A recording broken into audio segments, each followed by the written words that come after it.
తెలుగు రాష్ట్రాల్లో జనగణన మొదలైంది. 2 దశల్లో జరగనున్న ఈ కార్యక్రమం తొలి దశలో గృహాల లిస్టింగ్, గణన ఉన్నాయి. దీన్ని ఆన్లైన్లోనే చేసుకోవచ్చు. దీనికోసం se.census.gov.in వెబ్సైట్లోకి వెళ్లాలి.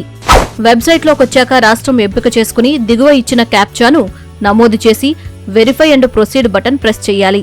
స్వీయ గణన ముఖ్యమైన సమాచారం ఓ స్క్రీన్లో కనిపిస్తుంది. దాన్ని చదువుకుని ఓకే బటన్ ప్రెస్ చేసి నెక్స్ట్ పేజీకి వెళ్లాలి. పూర్తి పేరు, మొబైల్ నంబర్, మొబైల్ ఐడి నమోదు చేసి verify and proceed button press చేయాలి. మెయిల్ ఐడి ఇవ్వడం ఐచ్ఛికం. వివరాలు నమోదు చేయడానికి మీకు నచ్చిన భాషను ఎంపిక చేసుకోవాలి. మొబైల్కు వచ్చిన ఓటీపీని నమోదు చేసి వెరిఫై ఓటీపీ ప్రెస్ చేయాలి. స్టెప్ 1. ఈ పేజీలో రాష్ట్రం, జిల్లా, పిన్ కోడ్, ప్రాంతం వివరాలు నమోదు చేయాలి. మీరిచ్చిన ప్రాంతం బట్టి గూగుల్ మ్యాప్ వస్తుంది. మ్యాప్లో మూవ్ చేసి మీ నిర్దిష్టమైన ప్రాంతాన్ని ఎంపిక చేసుకుని సేవ్ అండ్ నెక్స్ట్ క్లిక్ చేయాలి. లాటిట్యూడ్, లాంగిట్యూడ్ వివరాలు కనిపిస్తాయి. స్టెప్ 2. మీ ఇంటి వివరాలు ఈ పేజీలో నమోదు చేయాలి. ఇంటి నిర్మాణం, ఫ్లోర్, స్లాబ్ తదితర అంశాలు ఉంటాయి. స్టెప్ 3. ఇందులో మీ కుటుంబ సమాచారం నమోదు చేయాలి. ఇంట్లో ఉండేవారి సంఖ్య, వర్గం, గదుల సంఖ్య తదితర వివరాలు ఇవ్వాలి. స్టెప్ 4. ఇంటికి నీరు, గ్యాస్ సరఫరా, వెలుతురు, మరుగుదొడ్డి, స్నాన, వసతి తదితర అంశాలు ఈ స్టెప్లో ఉంటాయి. స్టెప్ 5.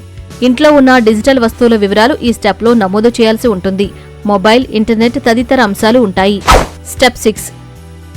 5 స్టెప్పుల్లో నమోదు చేసి మీ వివరాలు ఆటో స్టెప్లో ఓ లిస్ట్లా ప్రివ్యూ కనిపిస్తుంది. వాటిని చెక్ చేసుకుని సబ్మిట్ చేయాలి. తర్వాత మార్పులు చేసుకోవాలనుకున్నా, తర్వాత సబ్మిట్ చేద్దామనుకున్నా ఈ వివరాలను డ్రాఫ్ట్గా చేసుకోవచ్చు. వివరాలన్నీ నమోదు చేశాక సబ్మిట్ చేస్తే ఓ స్వీయ గణన ఐడి జనరేట్ అవుతుంది. మొబైల్ నంబర్, మెయిల్కి కూడా ఐడి వస్తుంది. మీ ఇంటికి వచ్చే ఎన్యూమరేటర్లకు స్వీయ గణన ఐడిని ఇస్తే ప్రక్రియ పూర్తయినట్లు. లేదంటే అప్పటికప్పుడు వారు స్వీయ గణన చేస్తారు. స్వీయ గణనలో ఇచ్చే కుటుంబ పెద్ద పేరు జాగ్రత్తగా చెక్ చేసుకోవాలి. ఒకసారి నమోదు చేసిన పేరు మళ్లీ మార్చే అవకాశం ఉండదు. పేరు కాకుండా ఇతర వివరాలు పొరపాటుగా నమోదు చేస్తే గణకులు ఇంటికి వచ్చినప్పుడు చెప్పి సరిచేయించుకోవచ్చు.